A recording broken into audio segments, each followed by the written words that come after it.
Hey everybody, it's James Rowley here. Today I'm going to share with you a presentation that I did to the Maple Ridge Mayor and Council on May 28th, 2024. If you want to see my presentation, just go to mapleridge.ca and follow the links to the council meetings, and you'll find May 28th, and there's a recording there for it. I'm going to share it with you, but I'm going to put a spin on it for you guys. So here I am in the basement of Hammond Forever House. We're working to finish the basement at the moment. Um, I'm wanted to talk to the mayor and council about the Hammond Multi-use Recreational Facility that is proposed for our neighborhood of Hammond. And specifically, I wanted to talk about the climate opportunities of that. We talk a lot about climate change and how scary and doom and gloom it is. And that kind of works into our psyche as something that's impossible to take care of. But my favorite thing to talk about in this way is the opportunities. What are the benefits, the co-benefits to taking climate action?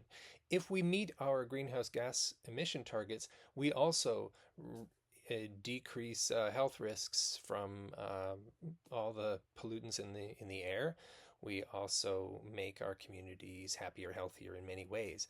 One of the ways that we make our community happier and healthier is if we bring our facilities, our public infrastructure, like a recreation facility, like a museum, like all of our shops and services, close by to where we live. So immediately, the Hammond Multi-use Recreational Facility made me think this is a great idea. It's right in the middle of a residential neighborhood. All of the people who are living in Hammond will be able to access those recreation facilities and whatever else is added to the building without driving. Um, and we have a street grid, and that is going to um, become more dense. The density is going to increase. We know this, whether we like it or not.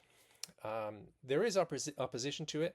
If you want to hear my full analysis of the pros and cons, check out my last post on Hammond Forever House, www.hammondfh.ca, and there you'll find the pros and cons.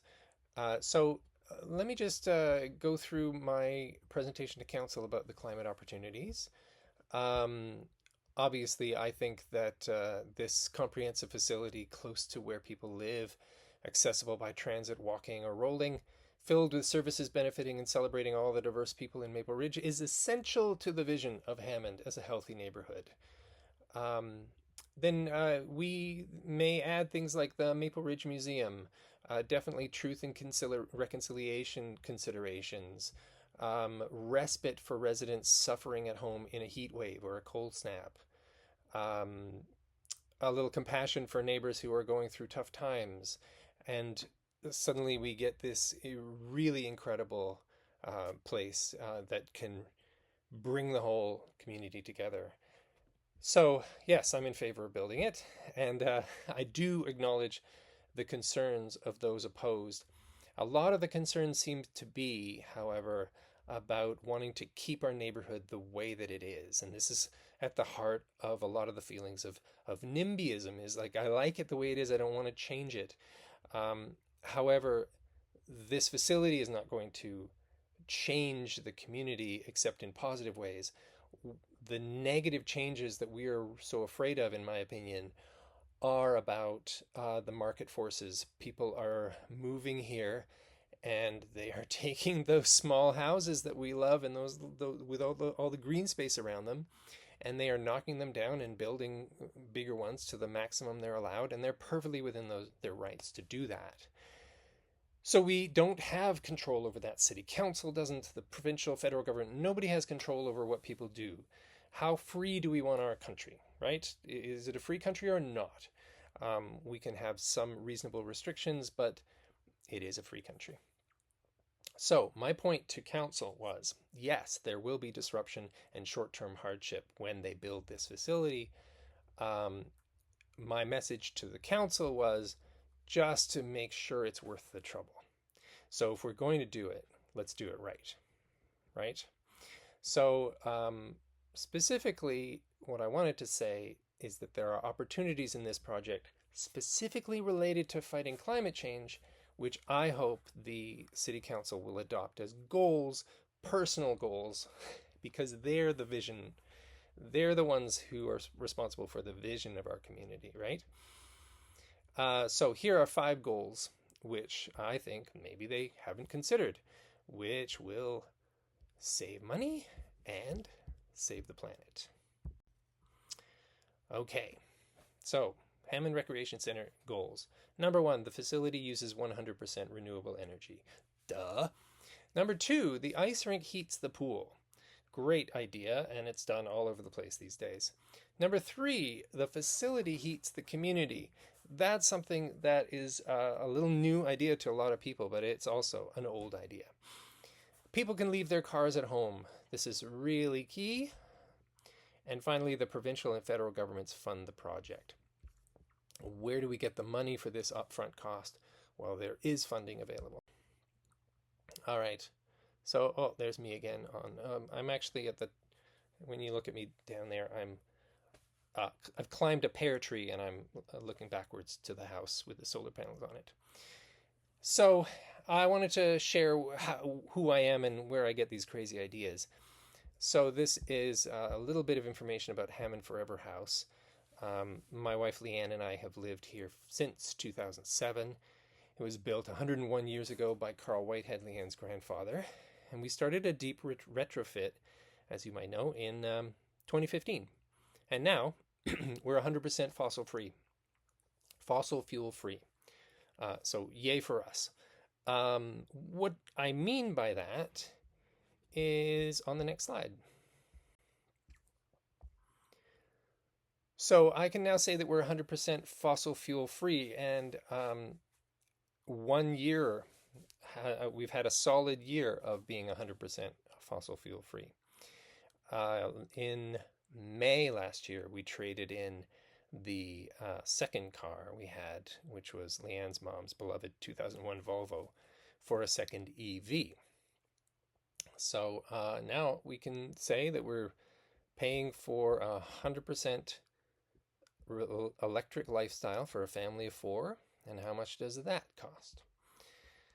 So the house is, there you go, you can just read that stuff. Wanted to, a little side note that the EVs we're talking about are not Teslas. They are, they're 2 Nissan Leafs. 2015 Nissan Leaf and a 2021 Nissan Leaf, and they're running fine, and we expect to keep those cars going for a long time to come. Little details here. The solar panels we have, we are generating 13, well, I don't know what we say. It's a 13 kilowatt array of solar panels is what it is. We also have 2 older hydronic solar panels, and they are preheating our hot water, which saves us more on our bill. And our annual electricity bill is $1,064.81. And I don't know, does that sound like a lot?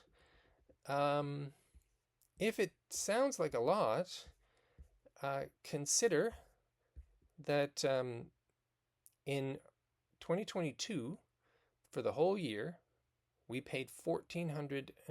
What was it? Wait, let's go to the next slide. I think I have that information. Nope. Oh, I didn't put it in. Okay, anyway.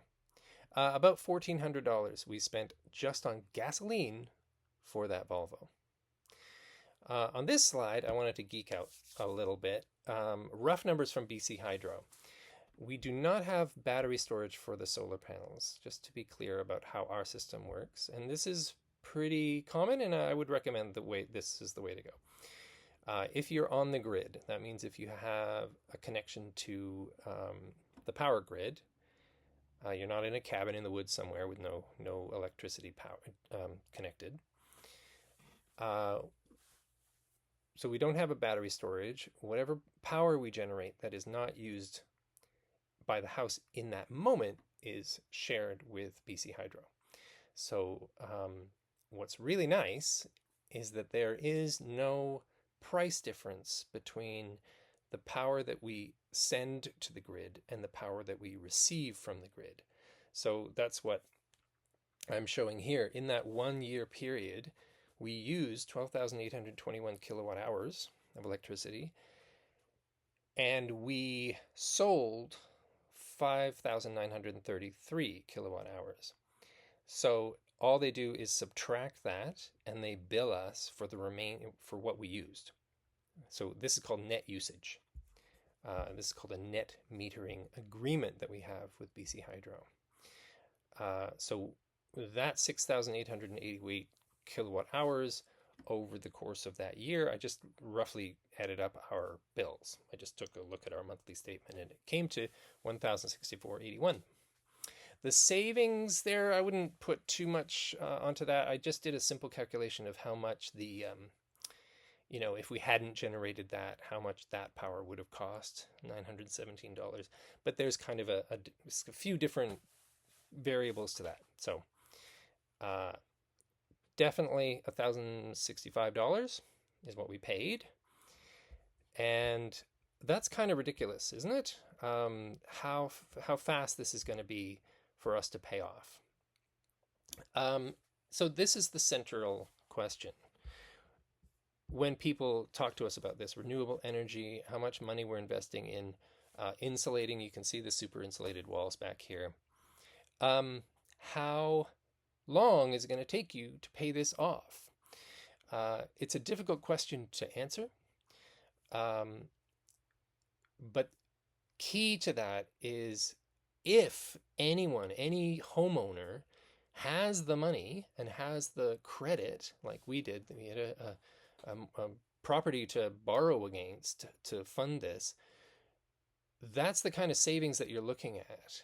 $1,065 for 1 full year of driving, heating, cooling, hot water, TV, Xbox, everything in the house is powered this way.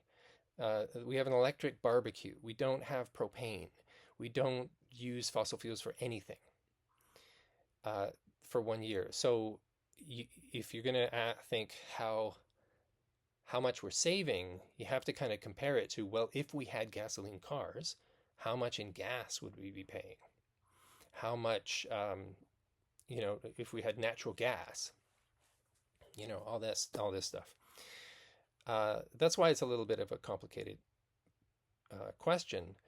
And this is why I say, yes, if you have the capital, definitely do put solar panels on your roof. Put as many solar panels on your roof as you can. The problem is the upfront cost. If you have that capital, yes, do it. But here's the thing. I'm talking to the city council of my city.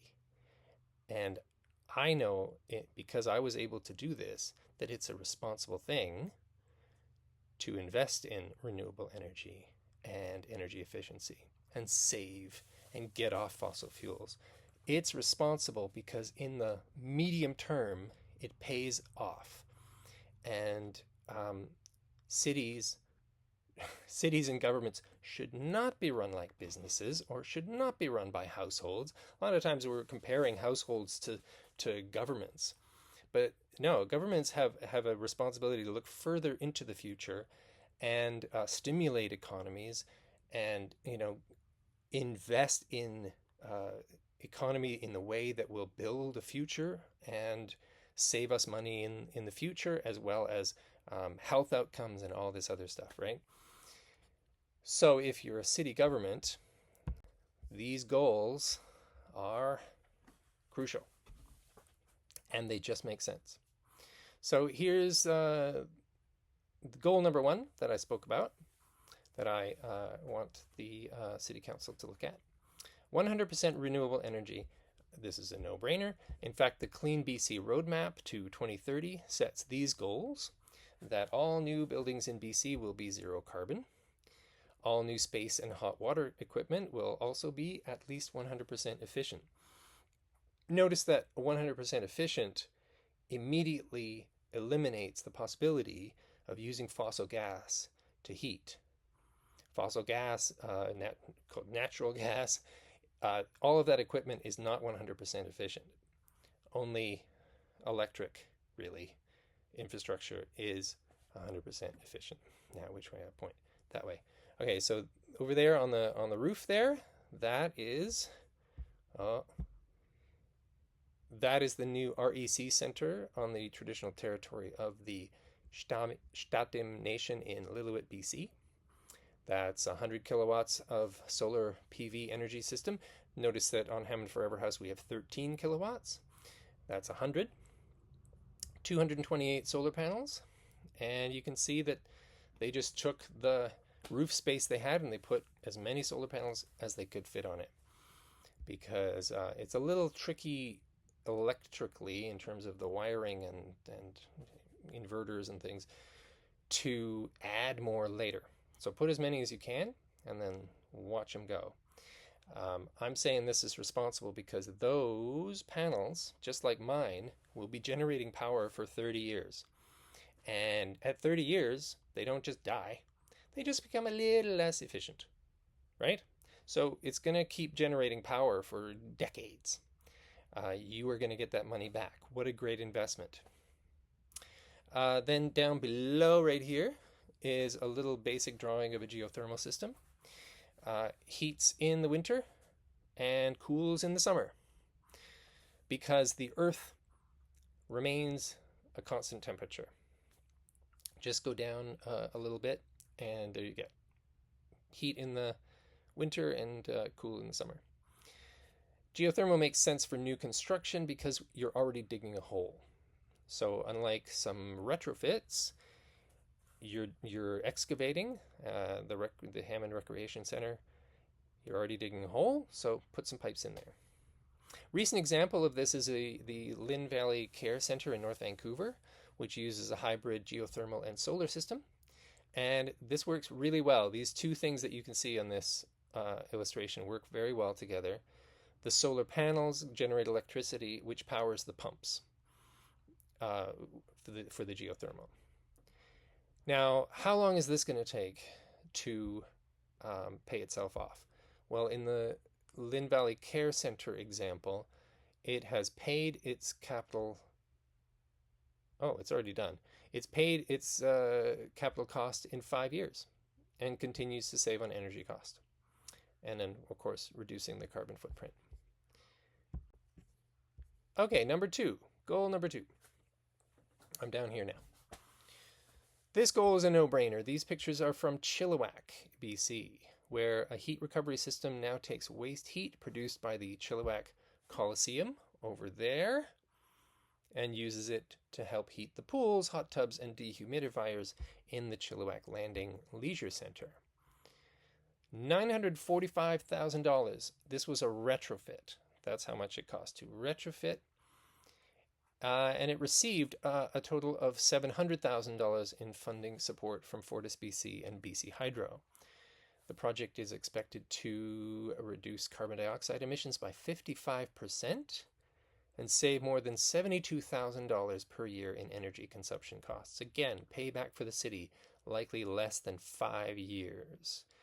Unfortunately, 5 years is more than an election cycle. So we have this problem in our political system where one council or one government will ask taxpayers to pay something like how much this was, $145,000. Would you mind? It's going to be great. Taxpayers then pony up and they see the construction and they're inconvenienced. And then there's an election and they go, well, I don't like what you spent your money on. The next council, the next government gets the benefit of saying this was a great success. It's already paid off. We're now saving so much money.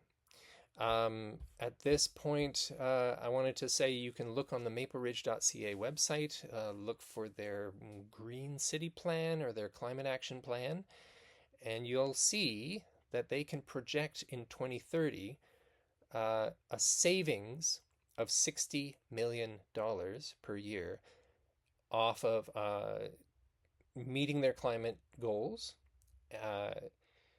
reducing the amount of fossil fuels that they buy. Again, fossil fuels, very expensive and just getting more expensive. Um, so there's a myth that climate action is expensive and we can't afford it, when in fact the prudent thing to do is get off fossil fuels as fast as we can, find the money, invest, put that into the upfront cost, because it pays for itself very quickly. And suddenly we get all of the co-benefits of climate action. Climate action is just a good news story most of the time. All of the time.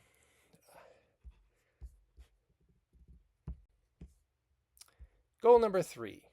The facility heats the community.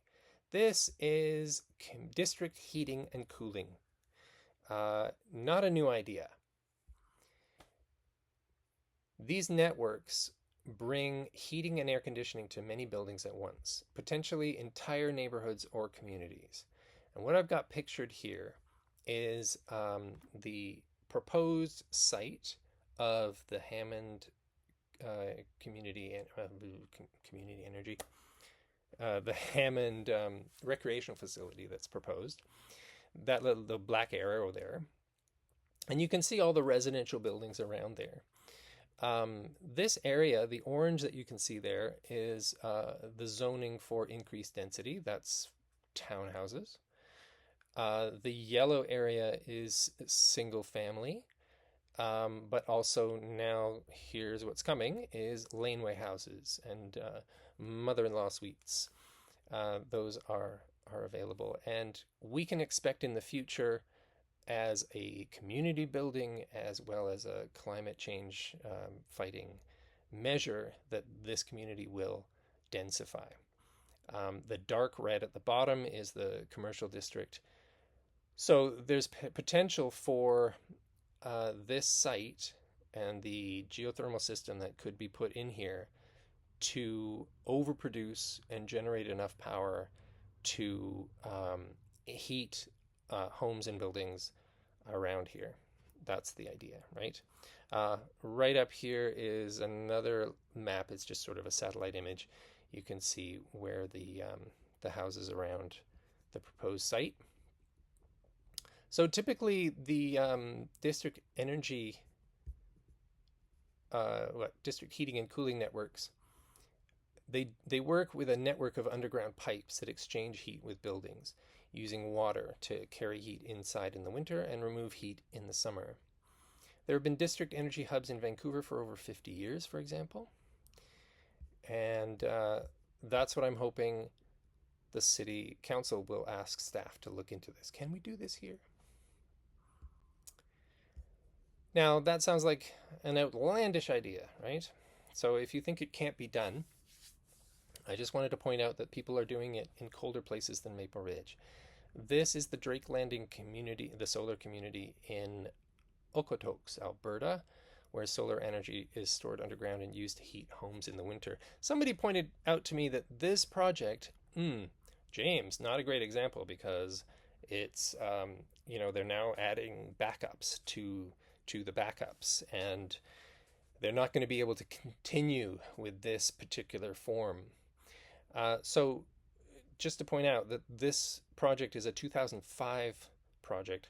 It was started working in 2007. It was only slated to go 4 years. Everybody, all those homes, 52 homes signed on and said, yeah. For 4 years, it worked well, and then it just kept working. So this is using fluids, like water, probably glycol solution, to store heat in the ground during the summer and allow that heat to be used. And as you can see on the byline there, more than 90% of the heat to these homes in winter has been supplied, and some years 100%. So an incredible success. They learned a lot. The problem now is the infrastructure, the pipes, the sensors are aging.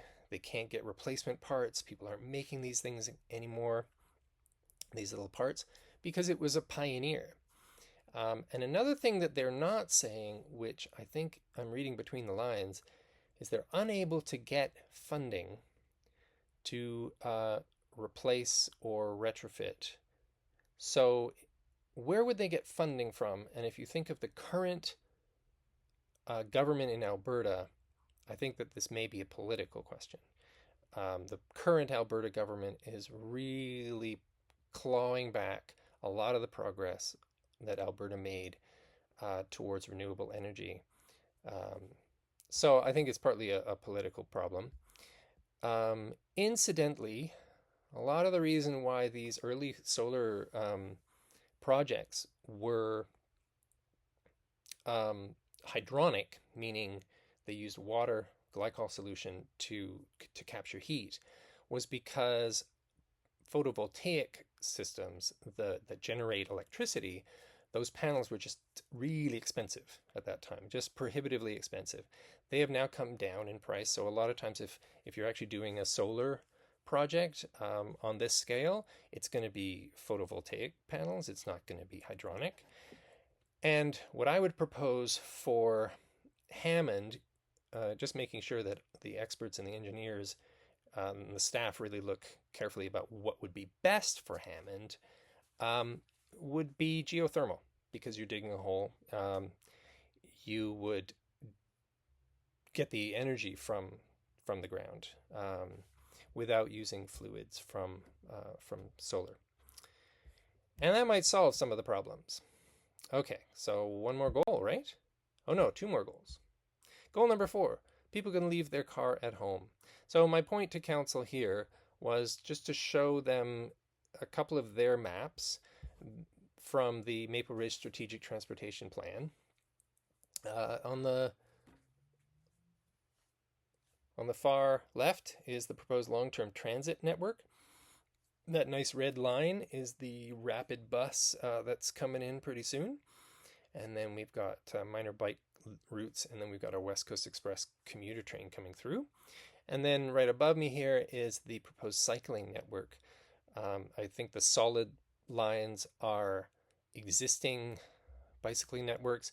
Usually, they're not separated from traffic. And then the dotted lines are proposed. So my question here is this good enough? Is that going to be enough access for people to really comfortably get to that little site, which is where the black arrow is, and get in there without driving? Because a main concern of my neighbors in Hammond is people are going to be driving here. There's going to be a ton of traffic coming, and they're going to, there's going to have to be a massive underground parking lot or something. And what are they going to do? So what I understand is typically transit and bike paths in city planning are planned independently from buildings. So that seems like a mistake, doesn't it? Like, you should go like, well, there's going to be a major recreation facility. Let's make sure that people can get there on transit and by active transportation. So I'm asking my council to make sure that this facility triggers a review and an upgrade to the transit and active transportation network. That's all I'm saying. All right, goal number 5, finally, get provincial and federal funding. That big question, how are you going to pay for it? Here is a list, some of the funding sources that staff can look into. I'm sure they're much better at it than I am. These are just ones that I have come across in my climate champion business. Fortunately, the current provincial and federal governments have made funding available for such ambitious goals. Seems like the more ambitious, the better. So, dream big. And we can hope future governments will increase funding to climate measures, but we cannot count on it. So we have to look into, lock in what we can as soon as possible. We do have a provincial election coming up in this year. October. And there's a real chance that we will lose that climate action priorities. So that's a lot of funding opportunities, right? Again, to compare Hammond Forever House and a city government, how did we afford this project at Hammond Forever House and all of the renovations and the solar panels and everything. A lot of it comes down to the fact that Leanne and I had help, right? Originally, when we got into the housing market, we had help from parents. This house was owned and sold to us by Leanne's mom, and the mortgage is favorable for us on that. We could not do this without help. So if you are a city, you are like the kid, and the parents are the provincial and the federal governments. However, the thing is, I mean, I guess parents think of it as an investment, right? You're investing in your children. Well, we are investing, and the federal and provincial government are investing in our literal children growing up in this era of climate change. But if you think of the municipal government as children, when they invest in us, it pays them back very much directly. And this is a easy decision to invest in this kind of thing because it's absolutely going to pay back. People say, well, how long is it going to take for those solar panels to pay themselves, pay back to you? Which overlooks the fact that these solar panels are going to pay me back. What do you buy that in your life normally that pays you back? So it's a bit of a silly argument. Now I did one more slide, which is to sum up. Recommendations for the Hammond Multi-use Recreational Facility specifically. Set ambitious climate targets for the project. It will pay you back, and you'll feel good, and you'll save our children. Direct staff to explore renewable energy sources, explore heat recovery systems between the ice rink and the pool, explore the facility as a district energy hub, seek out provincial and federal funding sources from all of the above, and please direct staff to integrate the facility into active transportation and transit networks. If you're not doing that, find a way to make it happen. And I said, thank you for your time and attention, and thank you for sitting through this presentation. I hope it was interesting. Please comment. Let me know if you want to know more about my ideas. My last post was about the Hammond Multi-use Recreational Facility, so I've got lots of ideas there. Really appreciate you watching. Okay, bye.